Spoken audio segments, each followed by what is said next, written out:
नमस्कार। आप सभी का लक्ष्य द गोल अकेडमी के ऑनलाइन प्लेटफॉर्म पे स्वागत है।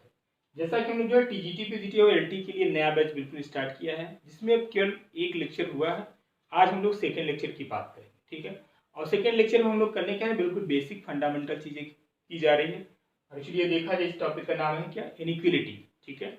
अब इस टॉपिक को करने का मतलब ये, हालांकि सिलेबस में इसका नाम नहीं लिखा गया, केवीएस और एनवीएस में तो है सिलेबस में इसका नाम, लेकिन टीजीटी पीजीटी एलटी वाले सिलेबस में नहीं है। लेकिन इसकी हमें ज़रूरत कहाँ पड़ती है, हम इस टॉपिक में एक मेथड्स पढ़ने वाले हैं जो बड़ा इंपॉर्टेंट है, बड़ा काम की चीज़ है। वो है मेथड ऑफ इंटरवल। और मेथड ऑफ इंटरवल ना तो आप यूपी बोर्ड में पढ़ते हो क्लास 12th में, ना ही सीबीएसई या एसएससी बोर्ड में है, ठीक है। हालांकि आप जानते होंगे तो बेहतर है। तो इसकी हमें ज़रूरत पड़ती है, खासकर आपके फंक्शन में जहाँ पे डोमेन निकालते हैं वहाँ पे, और आपका मैक्सिमम मिनिमम में हमें जरूरत पड़ती है। कई जगह इसका बड़ा रोल होता है, ठीक है। इसलिए इस चैप्टर को पढ़ना जरूरी है। और केवीएस एनवीएस में इस टॉपिक से कई बार क्वेश्चन भी पूछे गए, ठीक है। तो इसलिए हम लोग करेंगे बिल्कुल बेसिक लेवल से। पहले वाले लेक्चर में सिंपल चीजें बताई गई थी और सेकेंड वाले लेक्चर में आप उसके आगे देखेंगे। क्वेश्चन के थ्रू हम लोग देखते हैं। पहला क्वेश्चन कर रहा है कि solve 5x - 3 is less than और equal to 3x + 1 when x is an integer, और दूसरा क्या है, x इज रियल नंबर। हाँ, एक चीज और, यदि आपको एडमिशन लेना है तो आप कृपया इस नंबर पे कॉल करेंगे 9794403669, ठीक है। इस नंबर पे आप एडमिशन की रिगार्डिंग कोई भी इंफॉर्मेशन आपको चाहिए तो आप इस पे कॉल अथवा व्हाट्सएप कर सकते हैं, ठीक। तो अब क्वेश्चन में यहाँ पे सिंपली हमें क्या करना, सॉल्व करना है सिंपलिटी। क्वेश्चन लेते हैं, इसका solution first. 5x - 3 is less than और इक्वल टू 3x + 1, ठीक है। यहाँ पे हमें करना क्या होता है कि वेरिएबल एक साइड में करते हैं और कांस्टेंट को एक साइड में करना होता है ना। तो जैसे यहाँ पे देखा जाए 3x क्या है, इधर इस 3x को हम लोग लेफ्ट साइड में भी लाना चाह रहे हैं। तो तरीका ये है सिंपल कि हम करें क्या, 3x यहाँ पे इसको हमें यहाँ से हटाना है, तो हमें क्या करना, दोनों साइड में सबट्रैक्ट करना होगा, ठीक है। ये यूं कह के 3x को हमें ट्रांसपोज करना है, ठीक है। इस साइड में यानी लेफ्ट साइड में इसको हमें लाना है। तो लाइए या 3x दोनों साइड में हम लोग जो है क्या करें, सबट्रैक्ट करें, बात एक ही। तो यहाँ पे मिल जाएगा आपका 5x - 3x, है ना। और अब इस 3 को हम लोग इधर साइड में ला लेते हैं, है ना। हालांकि स्टेप को फॉलो कर लेते हैं, एक्चुअली इसका रूल ये नहीं होता कि आप डायरेक्ट कर दो। हम लोग करते क्या, सेम नंबर से दोनों साथ चाहे सबट्रैक्ट करें चाहे ऐड करें, ठीक है। तो बेहतर तरीका ये होगा, इसको इस तरीके से लिखा जाए। अभी स्टार्टिंग क्लास है, इसलिए आप चीज़ों को बेसिक लेवल से ही देखें। बाद में क्योंकि हमें ऑब्जेक्टिव करना है तो चीज़ों को हमें डायरेक्ट करना है, ठीक है। लेकिन अभी स्टार्टिंग में आप बेसिक जो इसका रूल है उसको आप फॉलो करते चलिए।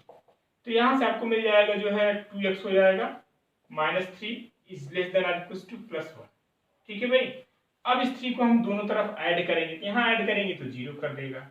ये आपको मिल जाएगा 2x इज लेस देन और इक्वल टू, ये आपका हो जाएगा 4, +3 करेंगे, इधर +3 करेंगे 0 हो जाए। अब x यहाँ पे 2x है, 2 से दोनों साइड में डिवाइड करेंगे, ठीक है। ऐसा लिखना ज्यादा अच्छा नहीं होता है डायरेक्ट 4/2, ये ठीक नहीं। आप इधर भी लिखो, बात वही क्या आएगा, वही चीजें, है ना। ये चीज लिखना ज्यादा बेहतर होता है, 2, ठीक है। तो अब यहाँ पे आप 2 से डिवाइड करेंगे तो आपको मिलेगा क्या, x इज लेस देन और इक्वल टू 2। अब बात आती है, पहला कह रहा है जब इफ x इज क्या है, इंटीजर है आपका, x इज एन इंटीजर, ठीक है। तो क्या आपका सोल्यूशन सेट मिलेगा जब x इंटीजर हो जाएगा, यानी x की ऐसी वैल्यू जो 2 से छोटी या बराबर हो। इट मींस आपको मिलने वाला है -3 -2 -1 0 1 2 भी तो रहेगा ना। अब इधर तो ढेर सारे टर्म्स आ सकते हैं, सारे जितने भी इंटीजर हैं, है ना। और सेकेंड पार्ट में क्या करा कि if x is real number, if x is real, जब x क्या होगा, रियल होगा, तो क्या बनेगा आपका solution set, real number. Simple आप इसको इस तरीके से लिखते हैं, x such that x belongs to R and x is less than or equal to 2, ठीक है। क्या इस चीज को आप इस तरीके से भी लिख सकते हो कि भाई x की वैल्यू क्या है, 2 से छोटी या बराबर है, अप टू यहाँ कहाँ तक जाएगा, -∞, और ये आपका जो है यहाँ पे आ जाएगा क्लोज इंटरवल। यहाँ पे इक्वलिटी इसलिए क्लोज इंटरवल, और इन्फिनिटी साइड में ओपन इंटरवल, चाहे आपको +∞ हो चाहे -∞, हमेशा इन्फिनिटी साइड में जो है इंटरवल क्लोज नहीं होता, ओपन होता है। इस बात का ध्यान रखेंगे, ठीक है। इसका ये सोल्यूशन हो गया, ठीक। तो आई होप आपको चीजें समझ में आ गई होंगी, बेसिक चीजें हैं, सिंपल आप सब जानते भी होंगे। चलिए क्वेश्चन नंबर इसका सेकेंड पार्ट देखते हैं। तो क्वेश्चन के थ्रू क्या होता है कि जितने भी रूल आते हैं इक्वलिटी वो भी आप सीख जाओगे, हाँ, और क्वेश्चन भी हो जाते हैं। और यहाँ पे जितने भी क्वेश्चन कराए जाएंगे आपके बड़े काम की होंगी, वो कहीं न कहीं बेसिक क्वेश्चन को छोड़ के जो अच्छे क्वेश्चन होंगे सारे कहीं न कहीं किसी एग्जाम में आए हुए होते हैं।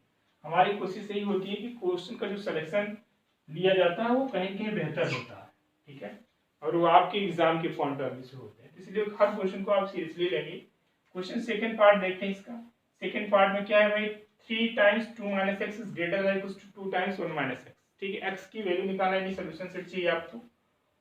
यहाँ पे ऐसा कुछ नहीं कहा है कि एक्स क्या इंटीजर हो, तो हम सिंपल मान के चलेंगे एक्स आपका क्या होगा, रियल नंबर होगा, है ना। तो 3 क्या मल्टीप्लाई कर देंगे, यानी यहाँ पे 6 आ जाएगा और दिस योर 3x और greater than equal to 2 minus 2x। काम वही, फिर जो वेरिएबल्स हैं इसको हम 2x को लेफ्ट साइड में ट्रांसपोज करें, u कहें, 2x हम दोनों साइड में ऐड कर रहे हैं, ठीक है। तो ऐड करेंगे तो क्या मिल जाएगा, यानी 6 माइनस 3x प्लस 2x। अब चीज़ों को डायरेक्ट करेंगे, ठीक है, डायरेक्ट एक बार 2x करेंगे फिर काटना ऐसा जरूरी नहीं है, बस आप चीज़ों को समझते चलिए हो क्या रहा है एक्चुअली में, ठीक है। तो अभी आपको यहाँ से मिलेगा क्या भाई, 6 minus x is greater than equal to 2 मिल जाएगा, ठीक है भाई। और इस 6 को क्या करते हैं हम दोनों तरफ सब्ट्रैक्ट करते हैं, इधर सब्ट्रैक्ट करेंगे तो 0 हो जाएगा, यानी माइनस एक्स बचेगा, ग्रेटर देन इक्वल टू क्या हो जाएगा, -4 हो जाएगा, यही तो होगा। अब करना क्या है, हमें यहाँ पे माइनस से मल्टीप्लाई करना है, ठीक है, माइनस से मल्टीप्लाई करें। माइनस से जब मल्टीप्लाई करेंगे तो इनफिनिटी का रूल होता है, जब किसी नेगेटिव नंबर से मल्टीप्लाई करते हैं तो इनफिनिटी बदल जाती है, ग्रेटर है तो क्या हो जाएगा, लेस देन है। इट मीन्स आपको यहाँ से मिलेगा x इज लेस देन और इक्वल टू 4, ठीक है। अब जब x आपका रियल नंबर होगा, यहाँ पे जो आपका सोल्यूशन सेट बनेगा वो क्या होगा, and x such that x belongs to R and x is less than or equals to 4। अब इसी बात को आप लिख सकते हो क्या, माइनस इन्फिनिटी टू 4, इधर इक्वलिटी है, इक्वलिटी ना होती तो ओपन इधर भी लगता है, इधर इक्वलिटी है ना, लेस देन और इक्वल टू, इसलिए लेफ्ट साइड में जो है, राइट साइड में क्या होगा आपका इंटरवल क्लोज्ड हो जाएगा, ठीक है। इसीलिए मैंने पहले स्टार्टिंग में सारे इंटरवल की बात की कि भाई ओपन इंटरवल का क्या डेफिनेशन होता है, ठीक है। जैसे open interval a comma b, इसका डेफिनेशन क्या मैंने बताया था, x such that x belongs to R, a is less than x is less than b, ठीक है। ये है इसका मतलब, इट मींस जो ए बी है, यानी जो x की वैल्यू है वो ना तो a होगी ना ही b होगी, दोनों के बीच में होगी। a को क्या लेफ्ट एंड पॉइंट, b को राइट एंड पॉइंट बोलते हैं, ठीक है। ओपन इंटरवल में a b जो लेफ्ट एंड पॉइंट और राइट एंड पॉइंट है उसकी हम वैल्यू को कंसीडर नहीं करते हैं, ठीक है। इसी तरीके से क्लोज इंटरवल की बात करें तो क्लोज इंटरवल में क्या इसकी डेफिनेशन था, x such that x belongs to R, a is less than or equals to x is less than or equals to b, ठीक है। यानी x की जो वैल्यू होगी a और b के बीच में तो होगी ही होगी, लेकिन उसमें जो है a और b भी हम क्या करते हैं, इंक्लूड करते हैं, ठीक है, किसमें, क्लोज इंटरवल में। यदि इसकी ओपन क्लोज की बात करें, इधर से ओपन है लेफ्ट साइड से, राइट साइड से क्लोज है, it means x such that x belongs to R, a is less than x is less than or equals to b, ठीक है। ये इसकी डेफिनेशन, इट मींस इसमें जो x की वैल्यू कहे होगी, या यूं कहें कि a और b के बीच में होगी, लेकिन a तो इंक्लूड नहीं करेंगे, लेकिन b को हम लोग इंक्लूड करेंगे, क्योंकि राइट साइड में इधर क्लोज इंटरवल होगा, ठीक है, तो b को हम लोग कंसीडर करेंगे यहाँ। इसी तरीके से क्लोज ओपन की बात करें तो यानी यहाँ पे क्लोज इंटरवल होगा लेफ्ट साइड में, ठीक है, a b। इसके डेफिनेशन की बात करें तो क्या हो जाए, x such that x belongs to R, a is less than or equals to x is less than b, ठीक है। इट मींस a इंक्लूड होगा b नहीं, ठीक है। तो कहने का मतलब चीज़ों को आप बिल्कुल बारीकी से समझने की कोशिश करें, चीज़ें बड़ी सिंपल हैं।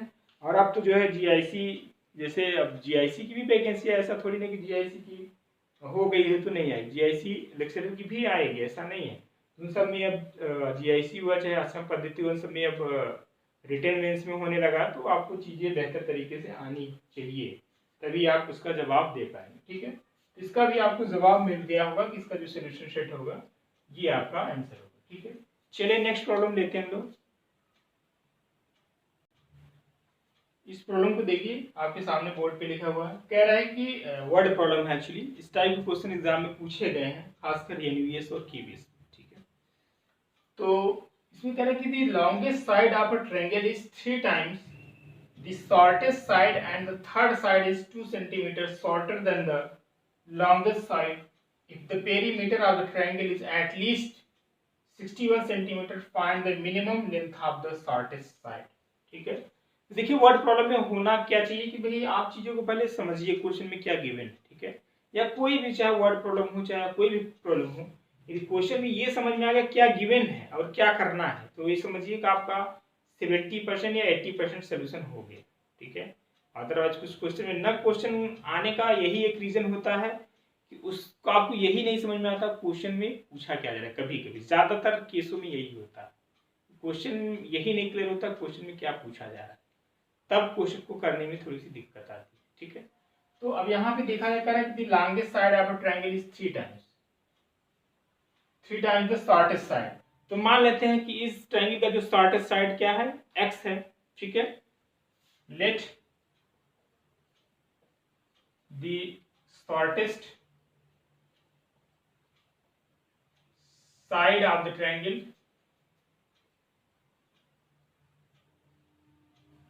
इज x सेंटीमीटर, ठीक है, क्या है x सेंटीमीटर। जो लॉन्गेस्ट साइड है क्या है, is 3 times the shortest side, यानी जो है शॉर्टेस्ट साइड का 3 गुना, ठीक है।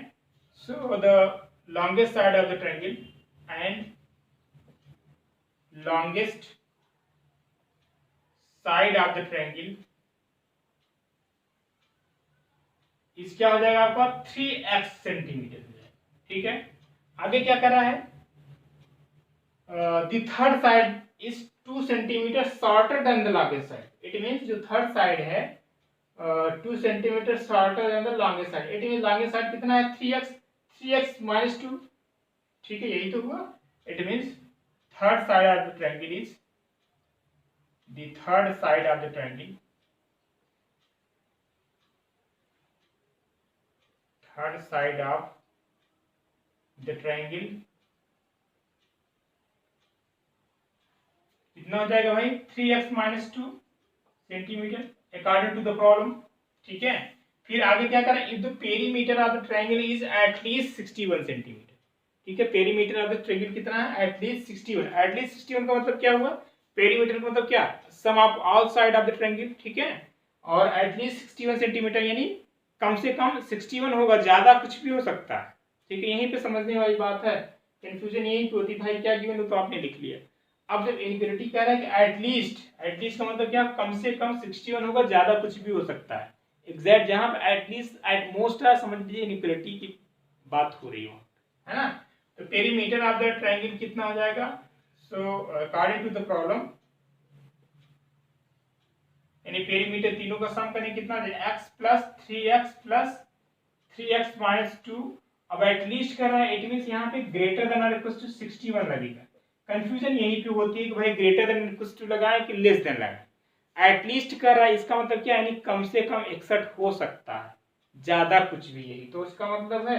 जैसे सम ऑफ द पेरीमीटर यानी जो है sum of all the side of the triangle greater than equal to 61, यानी कम से कम 61 हो सकती है, ज्यादा कुछ भी हो सकता है, यानी 61 भी तो होगा और उससे ज्यादा, इसीलिए इक्वलिटी यहाँ पे क्या लगेगी, ग्रेटर देन और इक्वल टू लगेगी, ठीक है। तो यहाँ पे यदि सिर्फ ग्रेटर देन लगाएगा तो भी गलत है।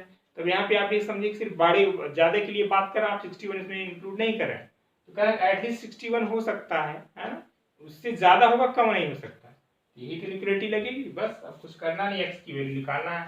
Find the minimum length of the shortest, minimum length of the shortest आपको क्या हो जाएगी, x ही तो होगा, यानी जो x की वैल्यू है वही आपका सॉल्यूशन हो जाएगा।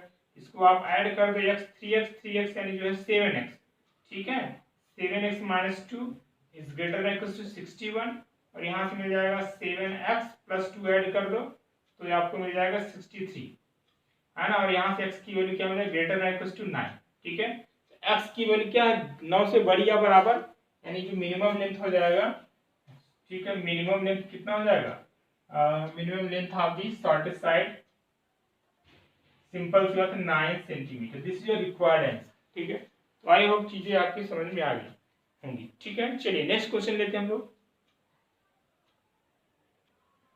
नेक्स्ट प्रॉब्लम देखिए, ये भी क्वेश्चन आपके एग्जाम में पूछा गया है, आई होप शायद एमबीएस या केवीएस में आया है, ठीक है। क्वेश्चन कह रहा है कि find the all pair of the consecutive odd positive integer both of which are larger than 10 such that their sum is less than 40, ठीक है। तो सबसे पहले हमें करना क्या होगा, हम मान लेते हैं let x be odd positive integer, ठीक है, x be odd positive integer, ठीक है। x का क्या है आपका एक ऑड पॉजिटिव इंटीजर है। अच्छा, दो लेना है तो जब एक x ऑड पॉजिटिव इंटीजर है तो दूसरा क्या होगा जो वो भी ऑड हो, इट मींस जो है x प्लस 2, ठीक है। So other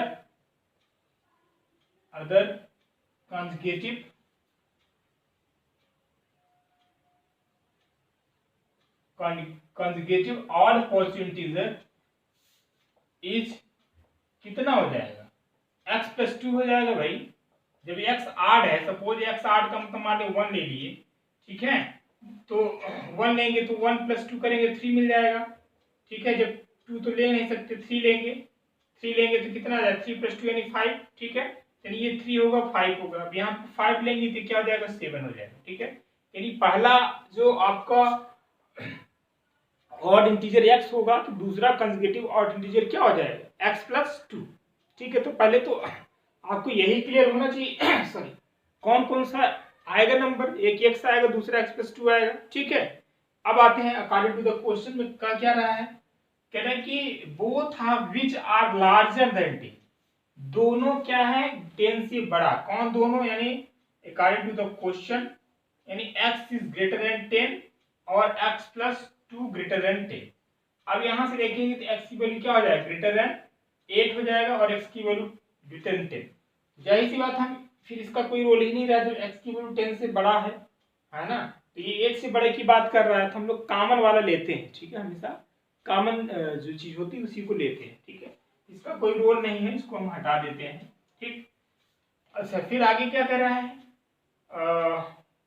such that their sum is less than 40, किसका सम, यानी जो पहला ऑड इंटीजर लिया और दूसरा जो कंजुगेटिव ऑड इंटीजर है, दोनों का सम जो है लेस देन 40 यानी 40 से कम होना है।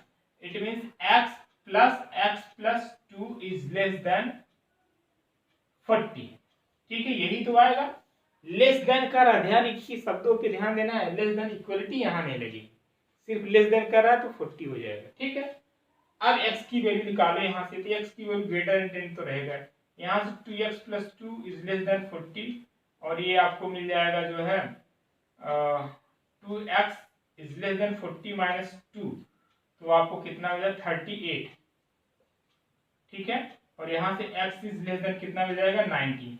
अब x की वैल्यू 10 से बड़ी है और x की वैल्यू 19 से छोटी है, ठीक है। या इसको ये भी तो लिख सकते हैं, 10 इज लेस देन x, 10 क्या है x से छोटी है और x क्या है 19 से बड़ी, इसका मतलब क्या हुआ, यानी हमें x की वो वैल्यू लेनी है जो 10 से बड़ी हो और 19 से छोटी हो, है ना, यही तो इसका मतलब, यानी दिस इंप्लाई दैट, इसका मतलब क्या है 10 is less then x is less then 90, यही तो मतलब हुआ इसका। अब 10 और 11 के बीच में आने वाले ऑड इंटीजर कौन कौन से होंगे, जो x की वैल्यू क्या क्या हो सकती है, x की वैल्यू आपका हो सकता है यानी 11 हो सकता है, ठीक है, और दूसरा क्या हो सकता है 13 हो सकता है, 15 भी हो जाएगा और 17 भी हो जाएगा, क्यों, यही तो होगा, 19 से लेस लेना है, 18 तो होगा नहीं, ठीक है। तो आपका x की वैल्यू कितना हो जाए 11, 13 और 15 हो जाएगा, ठीक है, एंड 17 होगा। अब दूसरा वाला जो कॉन्जुगेटिव है x प्लस 2 की बात करेंगे तो यानी 2 ऐड कर देंगे, ये 13 हो जाएगा, ये आपका 15 हो जाएगा और 17 में आपको जो है 2 ऐड करेंगे, ये कितना आपका हो जाएगा, ये आपका हो जाएगा जो है 19, ठीक है। तो यानी जो है आपका 15 प्लस ये आपका 17 हो जाएगा, दिस इज 19, ठीक है।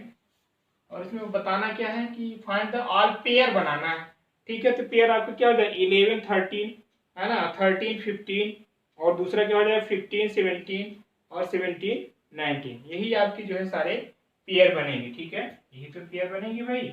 यानी जो है x प्लस 2 यानी 11 कामा 13 लिख लो और आपका हो जाएगा 13 कामा 15 15 कामा 17 17 कामा 19, यही आपके सारे जो है ऑड पेयर वाले होंगे, ठीक है, आप देख सकते हैं, ठीक।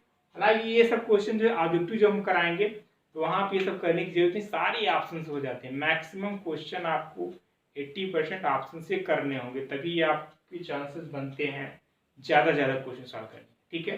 ये बेसिक क्लास चले, फंडामेंटल क्लास चले, हमें इसकी ज़रूरत है इसके कैलकुलेशन की, इसलिए हम जो है इसको ऑब्जेक्टिव फॉर्म में नहीं दे रहे हैं। जैसे ही ऑब्जेक्टिव देते तो आप ये सब करने की जरूरत नहीं, सीधे 1 सेकेंड में हो जाता। 80% क्वेश्चन जो है हमें ऑब्जेक्टिव से ही करना है, वहाँ पे सॉल्व करने की जरूरत ही नहीं। हकीकत है ऑब्जेक्टिव वाले क्वेश्चन मैथमेटिक्स के बहुत ईजी होते हैं, बड़े बड़े क्वेश्चन आपके सेकेंडों में हो जाते हैं, है ना। खासकर ये ऑब्जेक्टिव वाला गेम ज़्यादा वहाँ पे फायदा करता है ज्योमेट्री वाले क्वेश्चन में, इतने लेंथी क्वेश्चन होते हैं लेकिन ऑब्जेक्टिव के हेल्प से बड़े इजीली हो, फंसता मैटर वहाँ है ऑब्जेक्टिव में कभी कभी। लेकिन इस तरीके से खासकर पीजीटी वाले सेक्शन में क्वेश्चन भी आते हैं, यदि आप सेटिस्फाई कराने वाला केस करेंगे तो एक से ज़्यादा भी आंसर सही होते हैं, वहाँ पे फिर आपकी प्रॉब्लम हो जाती है, वहाँ फिर आपको सॉल्व करना पड़ता है। केस ऐसे भी देखने को मिलते हैं, ठीक है। चलिए नेक्स्ट क्वेश्चन लेते हैं भाई। नेक्स्ट प्रॉब्लम देखिए, यहाँ पे कह रहा है कि an acid solution is to be kept in between the temperature 30 degree and 35 Celsius. What is the range of the temperature in degree Fahrenheit of if conversion formula is given by C equals to 5/9 F minus 32, where C and F represent the temperature in degree and Celsius and degree Fahrenheit respectively. Simple question है, इसमें कुछ है नहीं, सिर्फ inequality है छोटा सा, उसको करना है, ठीक है। लेकिन इतना बड़ा सा क्वेश्चन देख के पहले ही आदमी घबरा जाता है क्या गिवन है, अरे क्वेश्चन पढ़ तो लो, ठीक है। तो यहाँ पे जो टेम्परेचर दिया किसके किसके बीच में दिया, 30 एंड 35 सेल्सियस, ठीक है। इट मीन्स जो है गिवन है यहाँ पे, क्या गिवन है भाई, टेम्परेचर जो है 30 डिग्री इज लेस देन 35, ये है जो टेम्परेचर है 30 और 35 के बीच में सोल्यूशन को रखा गया है, ठीक है, एसिड सोल्यूशन, ठीक है। और यहाँ पे जो सी की वैल्यू क्या गिवन है आपके पास, ये फार्मूला सी क्या है 5/9, तो सी की जगह रख दीजिए इसको, यानी जो है 5/9 F minus 32 is less then 35, यही तो हुआ इसका मतलब, है ना। तो अब सिंपल कैलकुलेशन है, 5 से क्या करें डिवाइड कर दें, दोनों तरफ हम लोग जो है 5 से डिवाइड करें, डिवाइड बाई 5 5 से डिवाइड करेंगे तो यहाँ का आ जाएगा 6 आ जाएगा, और ये आपका आ जाएगा 1/9 F minus 32, और ये आपका आ जाएगा जो है 7, ठीक है। अब क्या करना होगा, 9 से मल्टीप्लाई करना होगा, 9 से मल्टीप्लाई करेंगे कितना आ जाएगा, 54 is less then F minus 32 और इज लेस देन 63, ठीक है भाई। ये आपका क्या है 32 है, 32 को क्या करना पड़ेगा, दोनों साइड में हम लोग इसको ऐड कर दे रहे हैं, ठीक है। दोनों साइड में ऐड करेंगे तो आपका आ जाएगा यहाँ से 54 प्लस 32 इज लेस देन, ये आपका F बचेगा सिंपली 63 प्लस 32, है ना भाई। और this implies that 6 8 is less then F is less then 5 9, ठीक है। 86 और 95 के बीच में इसका टेम्परेचर आएगा, यही तो पूछ रहा है ना कि फ़ारेनहाइट में इसका टेम्परेचर बताना है, ठीक है। फ़ारेनहाइट में इसका टेम्परेचर बताना है, दिस इज योर सोल्यूशन, ठीक है, यही आपका आंसर है, ठीक। चलिए एक क्वेश्चन और लेते हैं, नेक्स्ट प्रॉब्लम देखिए, ये भी क्वेश्चन अच्छा क्वेश्चन है। कह रहा है कि IQ is a person, IQ of a person is given by this formula. ये IQ का फार्मूला होता है, आपने जब बीएड किया था, साइकोलॉजी आपने पढ़ा था, वहाँ पे आपने देखा था कि कैसे किसी भी पर्सन का IQ टेस्ट कैसे करते हैं। IQ का मतलब इंटेलिजेंट क्वोशेंट होता है, ठीक है, जिसको आप बोलते हैं हिंदी में बुद्धि लब्धि, है ना। तो आपने जिन्होंने बीएड किया होगा वो आप जो है साइकोलॉजी में आपने निकाला होगा, मेजरमेंट किया होगा कि भाई जिसकी IQ यानी जो है 90 प्लस है तो किस कैटेगरी में, इस तरीके से एक अपना एक डेटा हुआ करता है, उसमें आप कैटेगराइज करते हो, ठीक है। अलग अलग बातें यहाँ पे ऑलरेडी फार्मूला दिया हुआ, यही फार्मूला होता है IQ MA/CA। MA का होता है यानी मेंटल एज होता है, और CA का मतलब होता है क्रॉनिकल एज, ठीक है। मेंटल एज और मानसिक आय, और क्रॉनिकल का मतलब वास्तविक आय, ठीक है। दोनों से डिवाइड कर दें तो आपका IQ मल्टीप्लाइड बाय 100 IQ निकल के आ जाता है, ठीक है। तो वही फार्मूला दिया है। तो कह रहा है कि if IQ is between 80 and 140 for a group of 12 year, ठीक है, old children, it find the range of their mental. Simple सी बात है, यानी यहाँ पे देखो CA दिया हुआ है, क्रॉनिकल एज कितना दिया 12 ईयर, ये आपका गिवन है।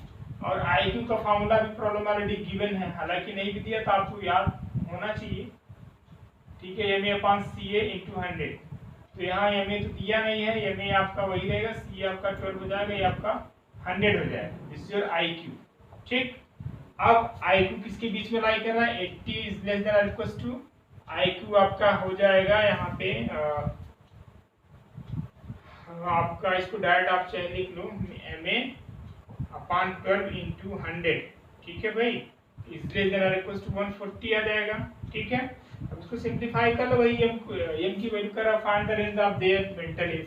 ये में क्या है, मेंटल एज ही तो है, यही आपको निकालना है, ठीक है। इसको आप सिंप्लीफाई करें कितना आ जाएगा, ये आपको हो जाएगा 25/3 हो जाएगा, तो 3/25 से मल्टीप्लाई कर दो, 80 हो जाएगा, इज लेस देन और इक्वल टू, ये आपका MA हो जाएगा, और यहाँ पे भी 3/25 × 100, ठीक है। इसको सिंप्लीफाई कर लिए, जो आएगा वही आपका क्या हो जाएगा, मेंटल एज, ठीक है, इसी का रेंज। ये रहा आपका जो है, इस टाइप के क्वेश्चन पूछ लिए जाते हैं, इसके लिए भी सावधानी। मेन काम यहाँ पे है इनइक्वालिटी को सॉल्व करना, ठीक है, और इसका कोई बहुत बड़ा रोल नहीं है, ठीक है। चलिए कुछ क्वेश्चन और ले लेते हैं। चलिए अब हम आते हैं मेन, जो हम आपको सिखाना चाह रहे थे मेथड ऑफ इंटरवल में, ठीक है, उसको हम लोग देखते हैं। ये आपके काम की चीज है, काम की वो भी थे क्वेश्चन जो कराया गया, इसका नाम बेबी कर्व मेथड भी है, ठीक है। ये क्वेश्चन लेते हैं, उसी की हेल्प से हम इसको सॉल्व करने की कोशिश करते हैं। कोई एक क्वाड्रेटिक इक्वालिटी ले रहे हैं, x² - 7x + 10, ठीक है, इज ग्रेटर देन 10। ये आपका क्वेश्चन है, हमें इसका क्या निकालना है, सोल्यूशन सेट निकालना है, ठीक है। यहाँ पे लेस देन ले ले रहे हैं, ठीक। सबसे पहले इसको हम सॉल्व कर लेते हैं। सॉल्व करें क्या आ जाएगा, x - 2 और x - 5 इज लेस देन 0, यही तो आएगा, क्यों भाई, यही तो मिलेगा ना। तो इसको फैक्टर कर लेंगे। उसके बाद अब यहाँ पे हम लोग कैसे करते हैं, इस चीज को समझिए। इसको 0 करते हैं, ठीक है। इसको x - 2 को 0 करेंगे तो x की वैल्यू क्या मिल जाएगा, 2 मिल जाएगा। x - 5 को 0 करेंगे तो x की वैल्यू क्या मिल जाएगा, 5 मिल जाएगा। अब एक रियल लाइन हम लोग प्लॉट करते हैं, इधर +∞, इधर -∞।